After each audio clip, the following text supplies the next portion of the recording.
G'day Australia. Here we are on the Sunshine Coast. I've got the pineapple right behind me, and that is the big pineapple right here in the centre of the Sunshine Coast. I've got a couple of special guests here this evening on the Sunshine Coast as well. Senator Pauline Hanson and Bruce Morcombe.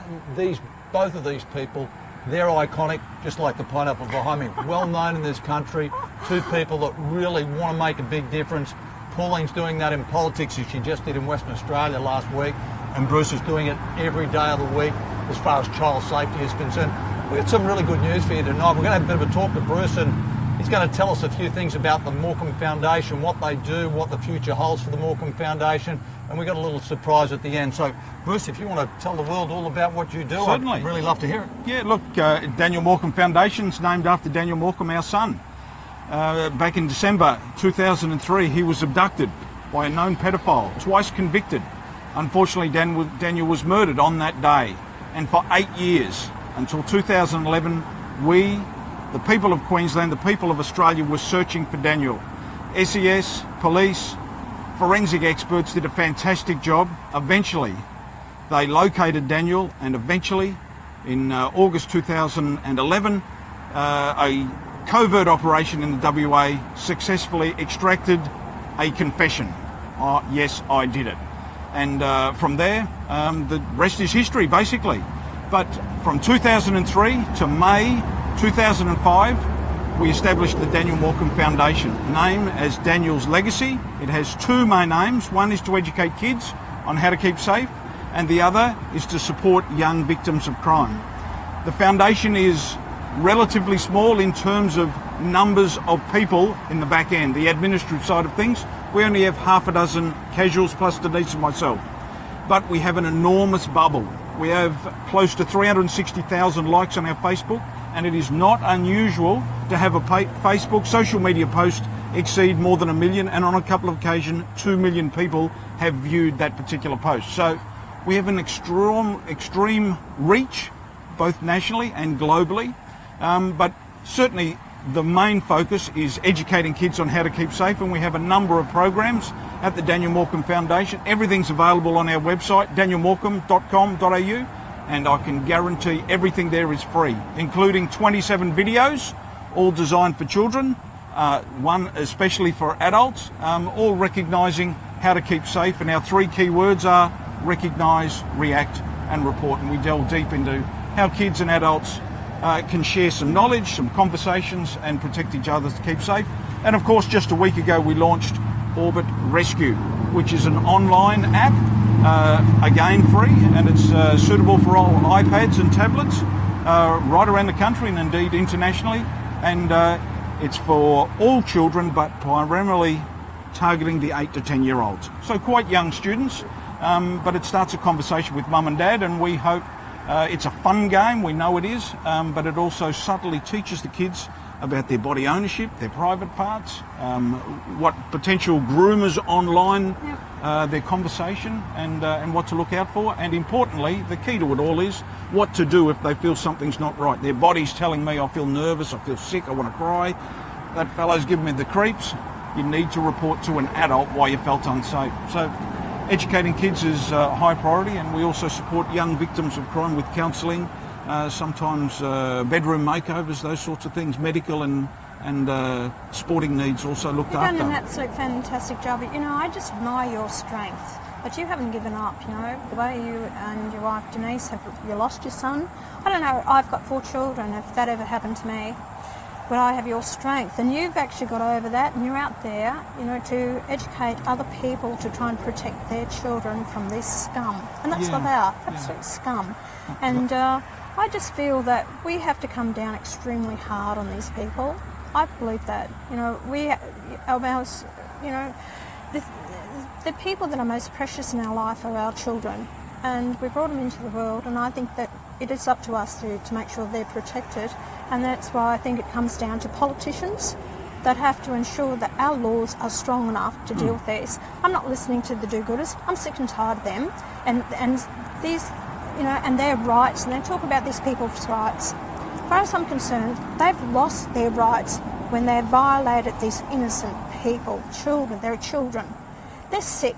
These people are sick. And if any of you are listening, watching this, I've got no time for you at all. I think you're scum, and I don't believe that, once you violate a child, that's, beyond anything that I can say. As far as I'm concerned, you don't have a right on this earth any longer. That's my views, that's my opinion.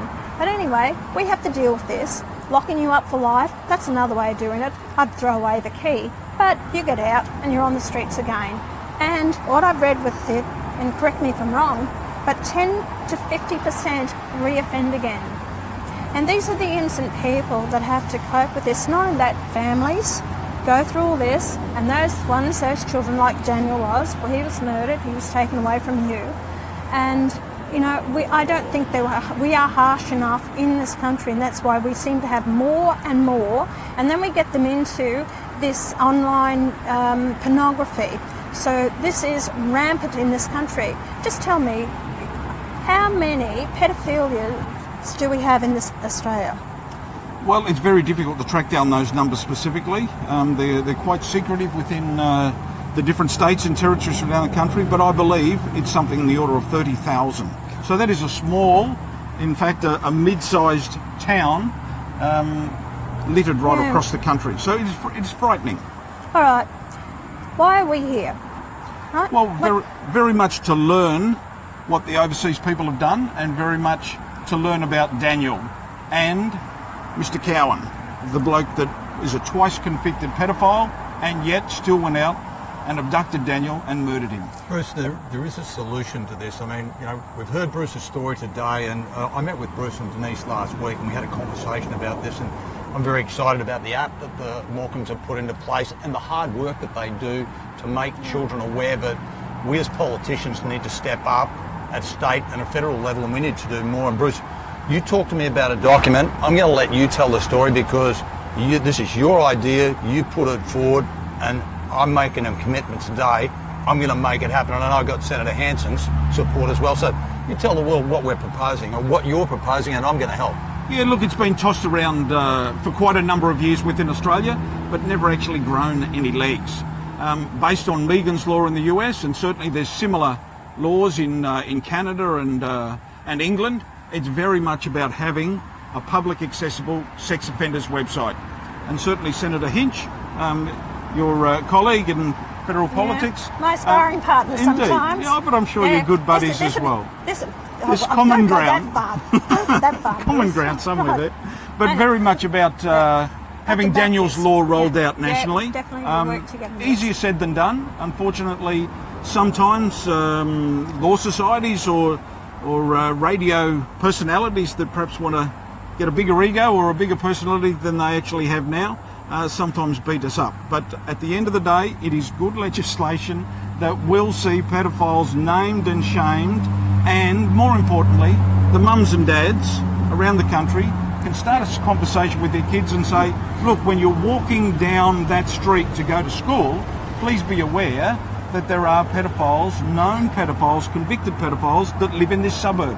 So please don't start a conversation with somebody. Don't be drawn away if somebody says, I've lost my puppy, please come with me. You know, those really innocent things. You have to be smarter than them. But it starts that conversation. It's a public accessible sex offenders website is also a fantastic deterrent, because anybody that has perhaps a perverted interest in young kids surely has some common sense and says, if I'm caught, it's not just a slap on the wrist through the courts, it is potentially going to harm my reputation forever and a day, because I will be photographed, my name will be up in lights on a public sex offenders website and accessible to anybody around the globe. So Bruce, this legislation, I'll just read it off here, it's Sex Offenders Child Homicide Offenders Public Website. So very clearly, and it's going to be called Daniel's Law, as it should be. This is about curtailing these horrible, horrible people that perpetrate these horrendous acts on our young people. And I don't think there'd be any Australians out there or any Queenslanders, and particularly people living here on the Sunshine Coast, who would be opposed to a law like this. So you're online now. Let us know what you think. We want to know what Australians and what Queenslanders think about this. I think it's a really good idea what Bruce and Denise are putting forward. I think we've all got to step up and have our say. Do we want Australia to be the country that we grew up in, where our kids could go out and play in a paddock, our wives can walk down the street safely at night, I think things have changed a whole lot in this country, and we as politicians need to step up and make a substantial difference. And that's what I think Bruce is asking for. He's calling on the people of Australia, get behind this, and I think all politicians, regardless of any colour you wear, be that Labor, Liberal, Greens, we want to make a difference. I can tell you right now here tonight in Queensland, behind the in front of the big pineapple, we're going to put this legislation forward, and we're going to make sure this happens in Queensland. And I'm sure Senator Hanson would probably want to tap into this too. What do you think about it at a federal level? Well, my understanding, it has to be done on a state-by-state basis. Is that right, Bruce? Certainly, I believe so, yes. But I think as a representative for Queensland, and I'll work with Darren Hinch and try and get this going by all means, and hopefully the other states will follow suit with it. It just fell over in Northern Territory, didn't it? It did, It was a yes. scare campaign that happened up there, so we've got to get some politicians there with some backbone and say, hey, this is what the general public want. And I think that's why it's very important, your feedback on this. How do you feel about it? Because you're the public. Let's hear what you have to say about it. Do you think it's imposing on people's rights to privacy? Or do you think that once they've committed this offence, you've lost your right to any privacy? And that's how I feel about it. We've You've got to lost think your of the right. victims, don't we? Think of the course we kids. do. Think of mum and dad, the damage that these people have done. Don't think about the perpetrators, stuff them. I don't. Think Exactly about right. the victims. I don't care about them whatsoever. You know my views about that, and I'm strongly feel that way. So anyway, no, you got our support, and here's the leader of the party here in Queensland. He's going to lead it on the floor of Parliament, and we'll do that. So you got our full support. Beautiful. And, Bruce, we're 100% behind you, and my son is the same age as your son, young Zeke, and my kids have grown up, and I have them both, and I was mortified when I saw what happened here, and I think there can't be one parent in this country that would want anything like that to ever happen again. We can all pull in together, we can do our bit, and I'm a very patriotic Australian, but our kids, they're more important than anything. We grow older and we move forward in life and we move on. Our children are our future. This is a way that we can step up and protect them, and I think this legislation is a fantastic step in the right direction. Send us your messages, let us know what you want to do. If you think it's a good idea, let us know about it. If you think it's a bad idea, let us know about it. But I can tell you now, I'm going to step up and make a difference. Bruce has come up with the idea. We've got Senator Hanson on side. We've got Senator Hinch on side. So you've got some brave politicians in this country. You've got some brave parents. Let's all work together and make a difference. And on the last bit of a note tonight, Bruce, don't you do a big walk every year? What happens? Tell us about this Walk for Daniel. Yeah, look, Walk for Daniel starts just a kilometre or so away from the big pineapple here. It retraces Daniel's steps because, of course, he was abducted just a kilometre down the road, trying to get a haircut and buy some Christmas presents, believe it or not. But we trace his steps back home, back to Palmwoods, because he never had those opportunities to come home. So the community of the Sunshine Coast joined with us, lots and lots of schools. But more than that, that is just the opening event on Day for Daniel. And Day for Daniel is a national event. It's held the last Friday of October, and it's very much about educating kids on how to keep safe. And we already have 2,500 schools in Australia registered, and we expect to beat last year's record, which was just on that mark. And we also have businesses that have a red morning tea, a bit of a red dress day, those sorts of things. So it's really important to educate our kids on how to keep safe. Day for Daniel's the biggest child safety awareness day in Australia, and we want it to grow. I just want to say a big thank you. Bruce has just presented me with this book, Where is Daniel? And it's going to be a very interesting read. Bruce, thank you very much. Yeah, it's our pleasure. Your journey, your story. Yeah, thank you. Well, I'll tell you what, to both of you and to the big pineapple, it's just been painted again and it's looking as fresh as ever. And if you're driving around the country, pop in and get a photograph beside the big pineapple. But more importantly, support this legislation when the time comes. Write to your local politicians, wherever they may be in this country, and tell them we want to protect our children and we want them to come home every night safe. If I could, just before we close, one little point, and something to think about. There are many failed marriages out there. It is just a common phenomenon. It's the way we are today. If a young mum, perhaps with two kids, a 4-year-old and a 6-year-old, would like to find a new relationship, she goes to a bar, she goes to an online dating service, she meets up with somebody, perhaps she thinks, Mr. Wonderful. She never has the opportunity today to know, is this Mr. Wonderful, or in fact, has he a jaded, a really horrid past? If we have a public accessible sex offenders website, she can go home after having a drink or chatting online, do the adequate searches and say, Correct. wow, Yeah. this bloke, I am not touching him, or away you go. It's up to you. But it's education, and that's what it's about. Mums need to be educated about the potential dating service that they're going to, and make sure that the person they're hooking up with is someone that is credible and not a wolf in sheep's clothing. And that's Very good. another facet why this legislation needs to get through. That's just one example of how we can protect our children and make sure they live long, happy, fruitful lives. Queensland, Australia, we're going to keep moving, and it's about to start raining. So have a great night and visit the Big Pineapple sometime. See you later. Cheers, guys. Bye.